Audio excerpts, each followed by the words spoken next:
Hello friends, welcome back to సినీలోకమెక్స్. అందరికీ నమస్కారం. ఈరోజు మన ఛానల్లో సుహాస్, సీనియర్ నటులు నరేష్ గారు, అలాగే శివాని నగరం ప్రధాన పాత్రల్లో నటించిన కొత్త సినిమా హే బల్వంత్ గురించి మాట్లాడుకుందాం. ఈ సినిమా రిలీజ్కి ముందు మంచి బజ్ క్రియేట్ చేసుకుంది. ముఖ్యంగా ప్రమోషన్స్ బాగా చేశారు. అలాగే మధ్యలో ఈ సినిమా టైటిల్ కూడా మార్చాల్సి వచ్చింది. మరి ఇన్ని అంచనాల మధ్య థియేటర్లలోకి వచ్చిన ఈ కామెడీ డ్రామా ప్రేక్షకులను ఎంతవరకు మెప్పించింది అనేది ఇప్పుడు క్లియర్గా చూద్దాం. అసలు కథ ఏంటంటే, మన హీరో కృష్ణ బల్వంత్ అంటే సుహాస్ చిన్నప్పట్నుంచి వాళ్ల నాన్నరావు బల్వంత్ వ్యాపారాన్ని తను కూడా చూసుకోవాలి, బిజినెస్లో సెటిల్ అవ్వాలి అని కలలు కంటూ ఉంటాడు. కాని వాళ్ల నాన్న అంటే నరేష్ గారు అసలు ఆ వ్యాపారం ఏంటి అనేది కొడుక్కి తెలియకుండా చాలా జాగ్రత్త పడతాడు. హీరోని దానికి దూరంగా ఉంచుతాడు. అయితే ఒకరోజు కృష్ణకి తన తండ్రి చేసే వ్యాపారం ఏంటో తెలిసిపోతుంది. ఆ నిజం తెలిసాక హీరోకి పెద్ద షాక్ తగులుతుంది. ఎలాగైనా సరే ఆ బిజినెస్ని ఆపేయాలి అని గట్టిగా డిసైడ్ అవుతాడు.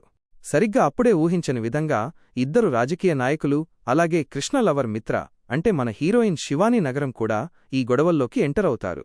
అసలు నరేష్ గారు చేసే ఆ సీక్రెట్ బిజినెస్ ఏంటి? అందరూ తిడుతున్నా సరే ఆయన ఆ వ్యాపారం ఎందుకు కంటిన్యూ చేస్తున్నాడు? ఈ పరిస్థితుల వల్ల కృష్ణ లైఫ్ ఎలా టర్న్ తీసుకుంది అనేది మిగతా కథ. ఇప్పుడు సినిమాలో బాగా వర్కౌట్ అయిన విషయాల గురించి మాట్లాడుకుందాం. సుహాస్ తన బాడీ లాంగ్వేజ్కి, తన స్టైల్కి తగ్గ పాత్రని ఎంచుకున్నాడు. తన కామెడీ టైమింగ్లో గాని, అలాగే ఎమోషనల్గా ఏడ్చే సీన్స్లో గాని సుహాస్ చాలా సిన్సియర్గా నటించాడు. సినిమాకి ఆయనే పెద్ద బలమని చెప్పొచ్చు. ఇక తండ్రి పాత్రలో నరేష్ గారు ఎప్పటిలాగే తన అనుభవంతో చాలా అద్భుతంగా నటించాడు. ఆయన కామెడీ టైమింగ్ వల్ల చాలా సీన్లు బాగా పండాయి. ముఖ్యంగా సుహాస్కి నరేష్ గారికి మధ్య వచ్చే సీన్స్ చాలా బావుంటాయి. కమేడియన్ నెల్లూరు సుదర్శన్ తన ఎనర్జెటిక్ డైలాగ్ డెలివరీతో బాగా నవ్వించాడు. అలాగే వెన్నెల కిషోర్ కామెడీ కూడా సినిమాకి కాస్త రిలీఫ్ ఇచ్చింది. అసలు నాన్న చేసే బిజినెస్ ఏంటి అనే సస్పెన్స్ని డైరెక్టర్ బాగా మెయింటైన్ చేశారు. అది రివీల్ అయినప్పుడు కూడా ఆసక్తికరంగానే అనిపిస్తుంది. ఈ వ్యాపారంతో సంబంధం ఉన్న కొంతమంది మహిళల సీన్స్లో కూడా ఎమోషన్ బాగానే వర్కౌట్ అయింది. ఇంటర్వెల్ టైంలో వచ్చే సీన్లు, అలాగే క్లైమాక్స్లో వచ్చే కొన్ని ఎమోషనల్ మూమెంట్స్ మనకి బాగా కనెక్ట్ అవుతాయి. కానీ సినిమాలో కొన్ని ఇబ్బంది పెట్టే విషయాలు కూడా ఉన్నాయి. అసలు డైరెక్టర్ ఎంచుకున్న పాయింట్కి మంచి పొటెన్షియల్ ఉన్నా కూడా సెకండ్ హాఫ్కొచ్చేసరికి కథనం కొంచెం గాడి తప్పినట్టు అనిపిస్తుంది. సెకండ్ హాఫ్లో చాలా సీన్లు అనవసరంగా సాగదీసినట్టు బోర్ కొడతాయి. ఆ సీన్లని ఇంకాస్త కట్ చేసుంటే సినిమా ఓవరాల్గా చాలా బావుండేది. ఎమోషనల్ సీన్స్ సిన్సియర్గానే తీయాలని ట్రై చేశారు, కానీ వాటిలో సరైన డెప్త్ లేదు. మనసుకి పూర్తిగా హత్తుకోవు. తండ్రి చేసే పనికి ఒక రీజన్ చెప్పారు, కానీ అది అందరూ ఆడియన్స్కి ఒకేలా కనెక్ట్ అవుతుందా అంటే కష్టమే అని చెప్పాలి. సినిమాలో బ్లాక్ కామెడీ వర్కౌట్ అయ్యే స్కోప్ ఉన్నా కూడా దాన్ని డైరెక్టర్ సరిగ్గా వాడుకోలేదు. ఇక హీరోయిన్ శివాని నగరం, అలాగే హర్షవర్ధన్ పాత్రలకి కథలో పెద్దగా ఇంపార్టెన్స్ కనిపించదు. డైరెక్టర్ గోపి అచ్చరకి ఇది మొదటి సినిమా.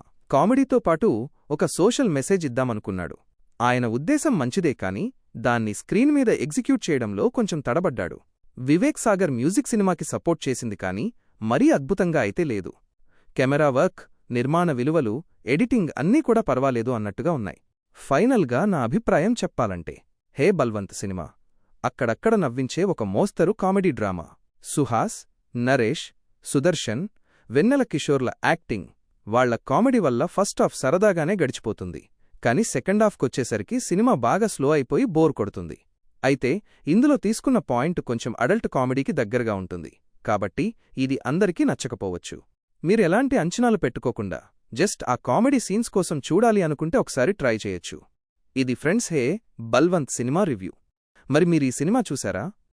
చూస్తే మీకు సుహాస్, నరేష్ గారి పర్ఫార్మెన్స్ ఎలా అనిపించిందో కింద కామెంట్స్లో చెప్పండి. ఈ వీడియో నచ్చితే లైక్ చేయండి, షేర్ చేయండి. ఇలాంటి జెన్యూన్ రివ్యూల కోసం మన సినీలోకమెక్స్ ఛానల్ని సబ్స్క్రైబ్ చేసుకోవడం మర్చిపోకండి.